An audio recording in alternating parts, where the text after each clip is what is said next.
इस मूवी के माध्यम से एक ऐसा मैसेज आए कि जो कट्टरवादी सोच रखते हैं लोग, उनका इस देश में कोई जगह नहीं होनी चाहिए। मुझे लगता है उनका कट्टरवादी सोच हम बर्दाश्त नहीं करेंगे। बहुत हो गया, हमने बहुत सह लिया है। मुगल आए, फिर भारत पाकिस्तान बना, अब ऐसा कुछ नहीं होना चाहिए आगे। सच को सच नहीं बोलोगे तो लोग झूठ को ही सच समझने लग जाओगे। अगर ये बोर्ड किसी को पता ही नहीं है और ये 8,000 से 8 लाख एकड़ की ज़मीन पे पहुंच गया है, तो हम कल दिन वो 140 करोड़ लोगों को ब्लेम नहीं कर सकते। हम उनको तब ब्लेम करेंगे जब वो इस बोर्ड के बारे में एटलीस्ट जानते तो हो। हमारी रिसर्च बहुत लंबी थी, 3 साल की रिसर्च है, और उसके बाद फिर धीरे धीरे करके स्क्रिप्ट बनी, और जो अपना फिल्म बनाने का प्रोसेस है वो 7-8 महीने। सुप्रीम कोर्ट की लॉयर सामने बोल रही है कि उन्हें वक्फ एक्ट पढ़ाया ही नहीं जाता। ये क्या है? आप इतना छुपा के कोई चीज़ कैसे रख सकते हो? हमारे देश में इतनी छुपी हुई चीज़ की, मतलब लॉयर को वक्फ एक्ट नहीं पढ़ाया जाता। कब थमेगा ये उन्माद? आखिर कहाँ जाके रुकेंगे हम? आप सोच के देखिए। 50 साल के बाद क्या होगा? दोनों कम्युनिटी लड़ेगी। नमस्ते, मेरा नाम नीतीश ठाकुर है। अभी एक मूवी का बॉयकॉट का ट्विटर पे ट्रेंड चल रहा है। बॉयकॉट पलायन कब तक? उन्हीं की स्टारकास्ट हमारे साथ है। एक्ट्रेस हैं, एक्टर हैं और डायरेक्टर साहब हैं। सर, सबसे पहले तो सवाल आप ही से बनता है। एक तरफ खुशी की मूवी की लॉन्चिंग डेट आ गई है करीब, ठीक है, दूसरी तरफ कि भाई साहब आपकी मूवी को बॉयकॉट करने की बात चल रही है। देखिए, ट्विटर है, पब्लिक प्लेटफॉर्म है जी, लोग बात करते हैं जी, और ट्विटर तो फेमस है बात करने के लिए। तो लोग बात कर रहे हैं, अच्छा है, बात तो हो रही है। अच्छा है, बात तो हो रही है ना। मतलब जिस सब्जेक्ट पे हमने फिल्म बनाई है उस सब्जेक्ट की बात तो हो रही है। फाइन। जिस सब्जेक्ट पे आपने फिल्म बनाई है, सबसे ज़्यादा मेन घेरे में वही चीज़ है कि आपने डायरेक्ट वक्फ बोर्ड के साथ टैकल किया है, ठीक है, क्योंकि अब तक उसके ऊपर इतने लाख हिंदू परिवार नहीं बोल पाए थे, कई बड़ी बड़ी सरकारें नहीं बोल पाई थी। उसके लिए आपने मूवी बना दी डायरेक्ट। भय हुआ कहीं? कोई विस्मयादिबोधक चिन्ह कभी मन में? देखिए, डर हमने एक कहानी लिखी और कहानी कह दी, उसमें डर कहाँ से आया? हमने एक कहानी लिखी और कहानी को कह दिया, तो उसमें डर तो कुछ है ही नहीं ना उसमें। हम लोग, वो सच है। अगर आप सच नहीं बोलोगे, फिल्म में एक डायलॉग है, सच को सच नहीं बोलोगे अगर आप तो लोग झूठ को ही सच समझने लग जाओगे। मतलब वही बात है। हाँ, वक्फ बोर्ड एग्जिस्ट करता है ना, हमने तो सच ही बोला। हाँ, वक्फ बोर्ड एग्जिस्ट करता है, आपने सच बोला है। सच बोला है। देखिए, वक्फ बोर्ड पे जो फिल्म बनाई गई है, वक्फ बोर्ड के बारे में बताया गया, ये अवेयरनेस है। 140 करोड़ आबादी डिसाइड करेगी कि ये बोर्ड रहना चाहिए या नहीं रहना चाहिए। अच्छा, अगर ये बोर्ड किसी को पता ही नहीं है और ये 8,000 से 8 लाख एकड़ की ज़मीन पे पहुंच गया है, तो हम कल दिन वो 140 करोड़ लोगों को ब्लेम नहीं कर सकते। हम उनको तब ब्लेम करेंगे जब वो इस बोर्ड के बारे में एटलीस्ट जानते तो हो। अगर वो जानेंगे फिर तो मुहिम उठेगी, तभी तो आवाज़ उठेगी कि सही है, गलत है, क्या नहीं है। और मुझे यकीन है कि गलत तो कोई नहीं बोलेगा कि वक्फ बोर्ड को सही में ही इस पर सरकार को संशोधन करना चाहिए, कुछ ना कुछ डिसीज़न लेने चाहिए, या तो इसकी ताकत कम करो या इसको परमानेंटली ख़त्म करो। क्योंकि ऐसा कानून, देश में बहुत सारे कानून थे जो बीजेपी ने एक्शन लिए, और मैं समझता हूँ कि भारतीय जनता पार्टी ऐसी सरकार है जो ऐसे अटपटे कानूनों को ख़त्म करने के लिए बेस्ट सरकार है। तो इसलिए हमारी एक ये है, हमने कोशिश की है इस बोर्ड के बारे में लोगों को बताने की, ताकि लोग अवेयर हो। मैं समझता हूँ इस कम्युनिटी में नहीं, उस कम्युनिटी में भी कई लोगों को नहीं है पता। ये तो कुछ ही लोग हैं ना जो बोर्ड का मज़ा ले रहे हैं। कम से कम पता तो चले कि ऐसा बोर्ड है। आने वाली जनरेशन को, जिन्हों को ये भुगतना है अगले 50 सालों में, उनको तो पता चले। पता। मैं एक सवाल आपसे ये करना चाहता हूँ कि जब हमने कश्मीर फाइल का रिव्यू लिया, तो उसमें हमें पता चलता है कि ऐसे कई परिवार विवेक अग्निहोत्री के पास पहुँचे थे और उसके बाद उन्होंने मूवी बनाने की सोची। आपके पास कोई परिवार आया? आपने कैसा डेटा रिकॉर्ड किया? कैसे आपने उसके बारे में पढ़ा? कितने साल की रिसर्च हुई? उसके बाद ये शुरू हुआ? देखिए, हमने डेटा तो स्टडी करके इकट्ठा किया था, लेकिन जब हमारा टीज़र निकला तो परिवार के परिवार आ गए हमारे पास कि हमारे साथ ये हो रहा है। तो रिसर्च लंबी थी, हम लोगों ने काफ़ी डेटा इकट्ठा किया, चीज़ें निकाली ढूंढ के, और अब देखिए कनेक्ट कर रही है फिल्म, तभी तो लोग आ रहे हैं निकल के। कितना समय लगा इस मूवी को बनने में? देखिए, रिसर्च समेत तो काफ़ी टाइम लगा है, बट वैसे नॉर्मली 8 से 10 महीने लगे हमें फिल्म बनाने में। 8 से 10 महीने। बट हमारी रिसर्च बहुत लंबी थी, 3 साल की रिसर्च है, और उसके बाद फिर धीरे धीरे करके स्क्रिप्ट बनी, और जो अपना फिल्म बनाने का प्रोसेस है वो 7-8 महीने का प्रोसेस है। This movie is not just about Waqf board. इससे इतर अगर हम जाएँ तो वहाँ पे बात पलायन की भी हो रही है। पलायन में अगर हम देखें तो कश्मीर हमारे पास एग्जाम्पल है, केरला है, बंगाल है, कर्नाटका है और पंजाब है, हरियाणा है। हर जगह से कहीं ना कहीं हिंदुओं का पलायन या नहीं तो कन्वर्जन, ये दोनों मुद्दे इस मूवी में दिखाया गया है। कैसे देखते हैं इस चीज़?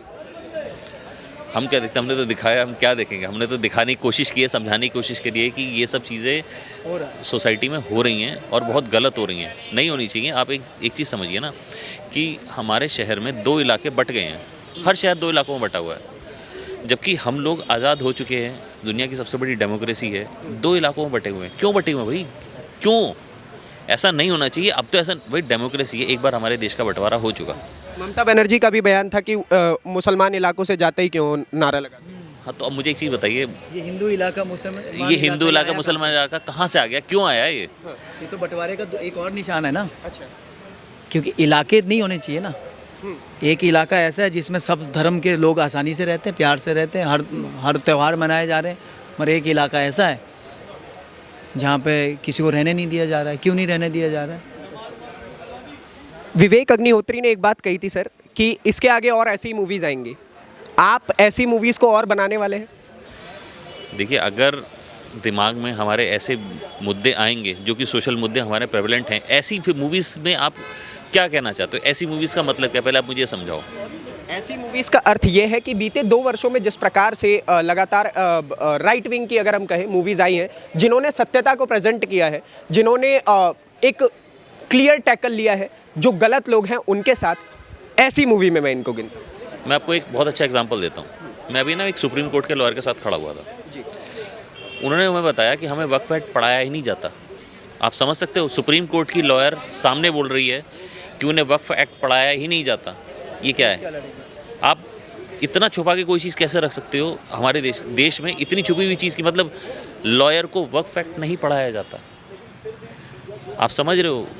तो अगर अब हम लोग अगर बाहर निकल के आ रहे हैं, हम लोग कहना चाह रहे हैं, अगर हम ये बातें नहीं कहेंगे तो ये क्या बातें होंगी? नहीं, कोई और बोलेगा।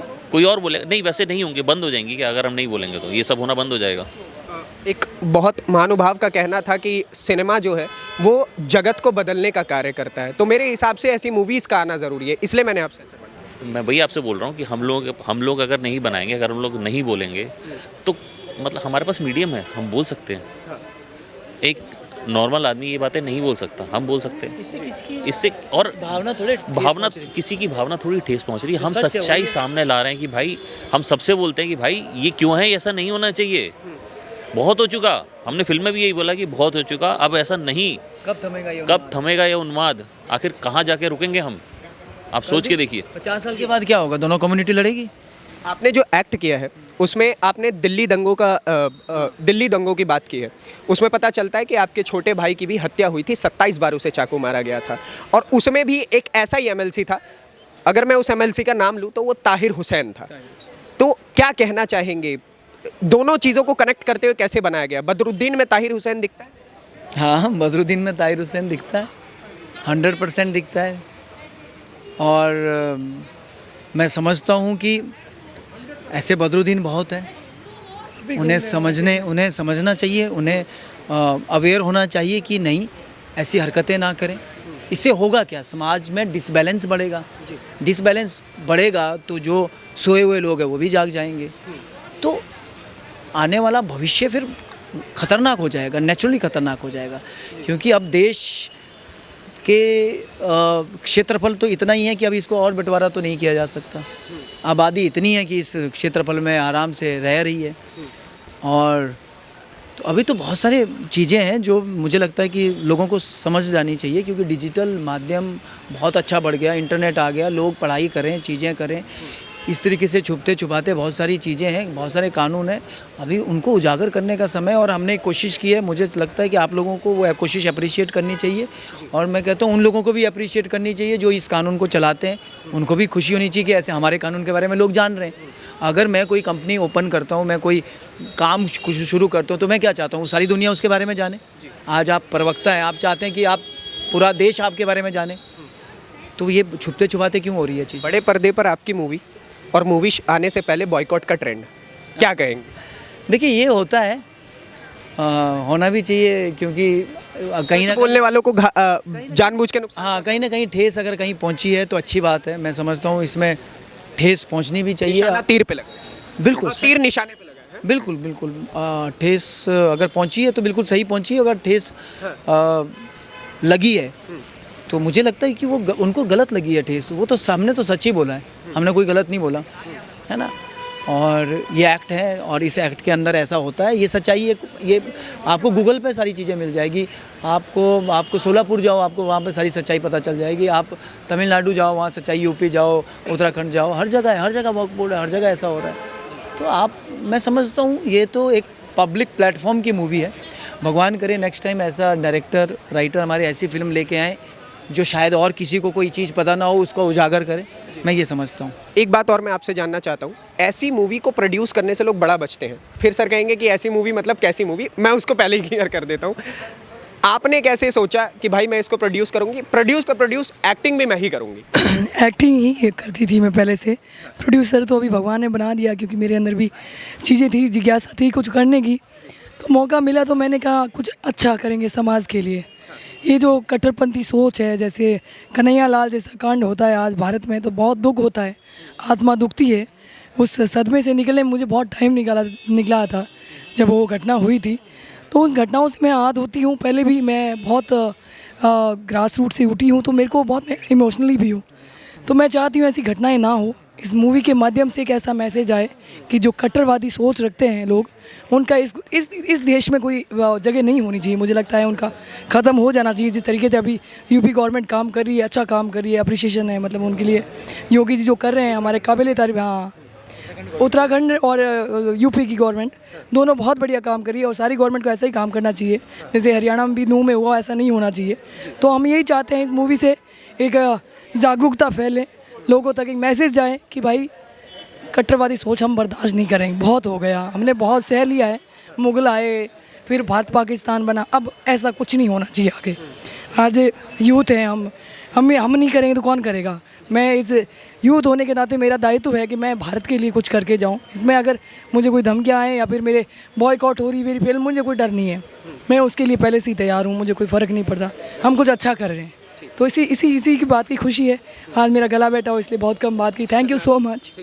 बहुत बहुत धन्यवाद। आप लोगों का ज़्यादा समय ज़ाया नहीं करूँगा। तो इन्होंने अपने हिस्से की राय रखी। आपने सुना कि कैसे एक अच्छे डायरेक्टर होने के नाते इस देश के लिए इन्होंने कुछ अच्छा कार्य किया। मैं भी आपको पर्सनली धन्यवाद करना चाहूँगा ऑन कैमरा, क्योंकि आमतौर पे पत्रकार ये कहने से डरते हैं। बाकी आपके हिस्से की राय क्या है उसके लिए कमेंट बॉक्स में भरपूर जगह अपने हिस्से की राय रखिए। अगली वीडियो में आपसे फिर से मुलाकात होगी, तब तक के लिए दीजिए इजाज़त। धन्यवाद, नमस्कार, जय हिंद।